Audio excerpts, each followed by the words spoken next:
인테리어 공사를 다 마쳤는데 대금을 못 받았다고 생각해 보세요. 이거 누구 잘못일까요? 오늘 이야기는 바로 이 질문에서 시작합니다. 단순한 돈 문제를 넘어서 우리 사회 전체가 왜 이렇게 멈춰섰는지, 그리고 사업의 진짜 의미가 뭔지 한번 깊숙이 파헤쳐 보겠습니다. 바로 이 질문이 오늘 우리가 풀어갈 이야기의 출발점입니다. 이게 그냥 한 개인의 억울한 사정 같지만 사실은 우리 사회 전체가 겪고 있는 훨씬 더 큰 문제의 한 단면을 보여주고 있어요. 단순히 한 회사가 돈을 못 받은 그런 차원의 얘기가 아니라는 거죠. 그래서 오늘 우리는 이 문제를 크게 네 부분으로 나눠서 살펴볼 거예요. 첫째, 왜 이게 모두의 문제인지. 둘째, 사업이 발전해온 3단계는 뭔지. 그리고 사회사업의 진짜 의미를 새로 정의해보고, 마지막으로 이 시대에 필요한 여러분의 역할은 과연 무엇인지 같이 고민해보겠습니다.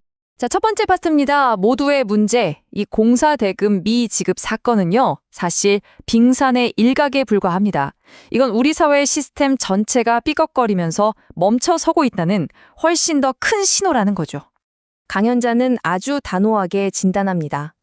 지금 나만 힘든 게 아니라 사회 전체가 꽉 막혀 있다고요. 왜냐하면 대한민국 모든 개인과 기업은 거미줄처럼 얽혀 있잖아요. 그래서 한 곳이 막히면 결국 연쇄적으로 모두가 영향을 받을 수밖에 없다는 겁니다. 그럼 그 원인이 뭘까요? 강연자는 지난 20년을 지목합니다.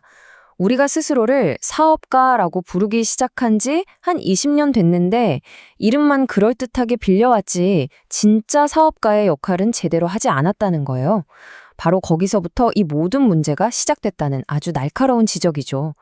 뭐랄까, 명함은 미래를 향해 있는데 우리의 행동은 과거에 머물러 있었다는 뜻입니다. 그렇다면 그 사업가의 진짜 역할이라는 게 도대체 뭘까요? 이걸 이해하려면 강연자가 제시하는 사업의 3단계 진화 과정을 살펴볼 필요가 있습니다. 사업의 발전에는 이렇게 3단계가 있다고 합니다. 먼저 먹고 살기 위해 돈을 버는 장사치에서 시작해서 조직을 키우고 성장시키는 기업인으로, 그리고 최종적으로는 사회에 기여하는 사업가로 진화해야 한다는 거죠. 이 셋은 그냥 이름만 다른 게 아니에요. 존재의 목적 자체가 완전히 다릅니다. 자, 이 표를 보시면 각 단계의 차이가 한눈에 들어오죠?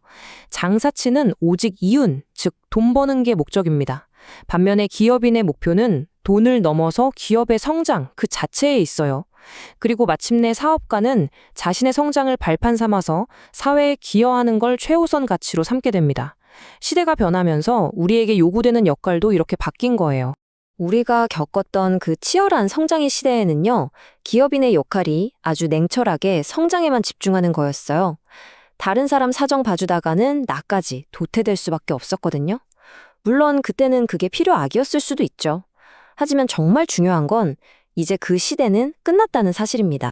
이제 우리는 사업가의 시대, 다시 말해 사회에 기여해야 하는 시대로 넘어왔습니다. 그런데 여기서 말하는 사업이라는 게 우리가 보통 생각하는 거랑은 개념이 완전히 달라요. 그렇다면 진정한 사회사업이란 대체 뭘까요?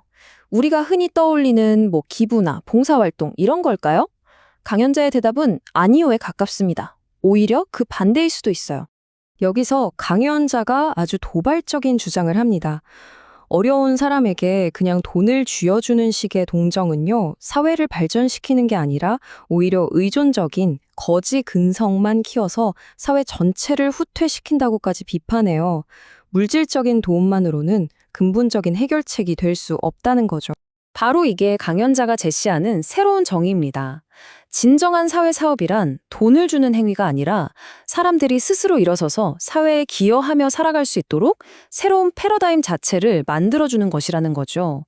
문제의 초점을 원조에서 자립과 기여로 완전히 옮기는 겁니다. 그리고 이 새로운 패러다임은 바로 교육, 문화, 복지, 이 3가지 핵심 영역에서 만들어져야 한다고 말합니다. 예를 들면 이런 거죠. 단순히 지식을 주입하는 교육이 아니라 각자의 재능을 찾아 사회에 기여하게 만드는 교육, 또 경쟁이 아닌 상생의 가치를 담은 문화, 그리고 시혜적인 복지가 아니라 자립을 돕는 복지 시스템, 이런 걸 구축하는 게 바로 이 시대 사업가들의 진짜 사명이라는 겁니다.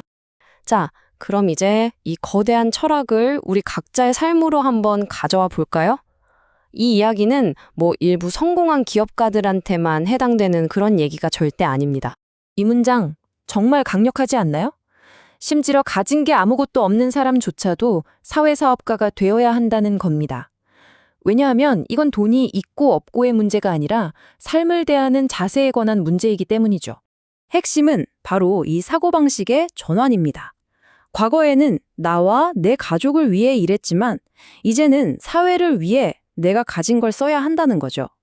근데 정말 흥미로운 점은 뭐냐면요.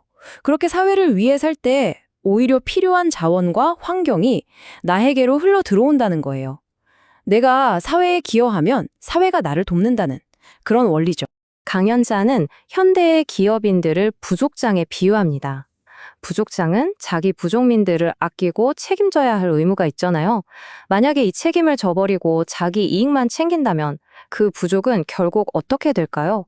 무너질 수밖에 없겠죠. 사회에 대한 책임을 다하지 않는 리더는 결국 도태될 거라는 강력한 경고 메시지입니다. 여기서 더 나아가 강연자는 아주 구체적인 시간표까지 제시하면서 경고의 수위를 높입니다.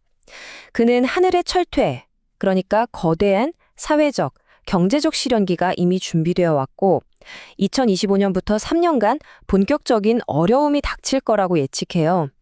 그리고 이 혹독한 시기가 결국 우리 사회 전체를 강제로 변화시키는 계기가 될 거라고 말합니다.